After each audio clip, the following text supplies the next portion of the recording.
আসসালামু আলাইকুম। হ্যালো বন্ধুরা, তোমরা কেমন আছো? আশা করি তোমরা ভালো আছো। আমিও আলহামদুলিল্লাহ ভালো আছি। আমার শখের কিচেনে তোমাদের সবাইকে স্বাগতম। প্রতিদিনের মতো আবারও একটি রেসিপি নিয়ে আসলাম, গোলাপ জাম মিষ্টি। একদম পারফেক্টভাবে গোলাপ জাম মিষ্টিটা তোমাদের গুঁড়া দুধ দিয়ে তৈরি করে দেখাবো। তোমরা প্রথম থেকে শেষ পর্যন্ত দেখবা। চলো শুরু করি। আমি প্রথমে হাফ কাপ গুঁড়া দুধ নিয়েছি। তার সাথে আমি ময়দা দিয়েছি হাফ কাপের 2 ভাগের 1 ভাগ। সুজি নিয়েছি 2 ভাগের 1 ভাগ। হাফ কাপ ময়দা আর হাফ কাপ গুঁড়া দুধ আর সুজি আর ময়দা হাফ কাপ দিয়ে আমি এখন বেকিং পাউডার হাফ টেবিল চামচ দিয়েছি আর চিনি 1 টেবিল চামচ দিয়েছি। এবার ভালোভাবে এটা মিশিয়ে নিব। এবার ঘি দিয়ে দিলাম।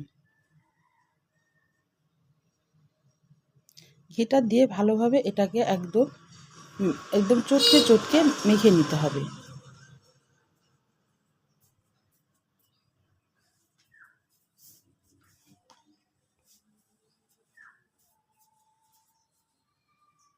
এটা ভালোভাবে মেখে নিতে হবে। এমনভাবে মাখতে হবে যেন ঘিয়ের পরিমাপটা হাতে মুষ্টি মেরে দেখলে যেন মুষ্টি লাগে আর মুষ্টিটা আবার ভেঙে দেওয়া যায়। আর একটু একটু করে দুধ দিয়ে এটাকে আমি একটু মেখে নিব।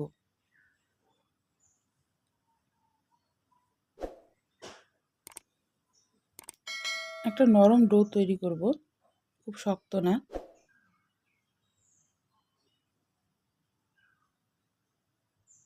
আমার মাখা হয়ে গেছে, আমি 10 মিনিট রেস্টে রেখে দেব।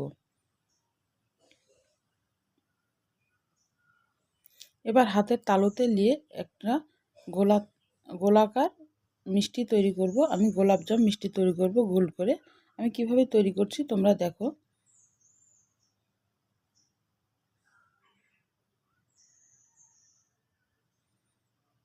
গোল করা একদমই সহজ, এটা বলে বোঝানোর কিছু নাই।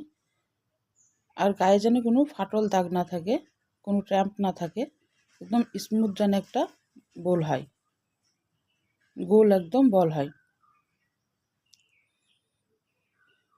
আমি সবগুলা তৈরি করে নিয়ে আসলাম, তোমাদের আরেকটা দেখাই দিই।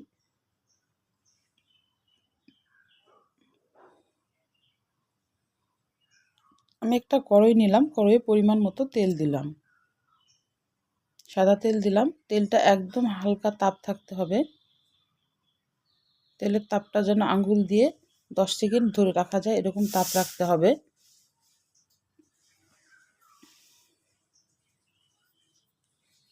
এবার বলগুলা ছেড়ে দিতে হবে আর একদম লো আঁচে মিষ্টিটা ভেজে নিতে হবে। একটু হাতল ধরে কড়াইয়ের একটু নেড়ে দিতে হবে। এখানে ছুন্নি দিয়ে বেশি নাড়লে আবার মিষ্টিটা ভেঙে যেতে পারে। যখন ফুলে উঠবে তখন একটু হালকা ছুন্নি দিয়ে হাতে এটাকে সুন্দর করে নেড়ে দিতে হবে। দিয়ে একদম গোলাপ জামের একটা কালার, সেই কালারটা নিয়ে আসতে হবে। আমার গোলাপ জামুন মিষ্টি তৈরি করা হয়ে গেছে।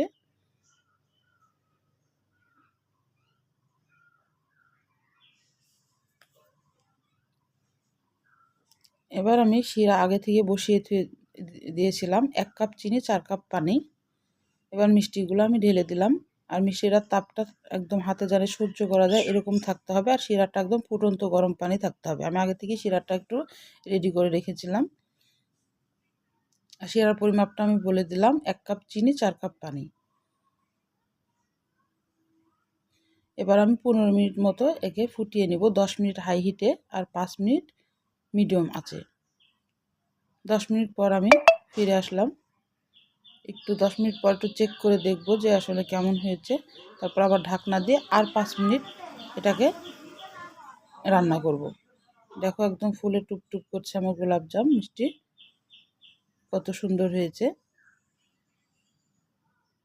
আমার রান্নাগুলোর যদি কোনো অংশ তোমাদের ভালো লাগে প্লিজ আমার চ্যানেলটাকে সাবস্ক্রাইব করে দিও। আমার পাশে থেকে একটা লাইক দিয়ে রান্নাটা দেখা শুরু করো।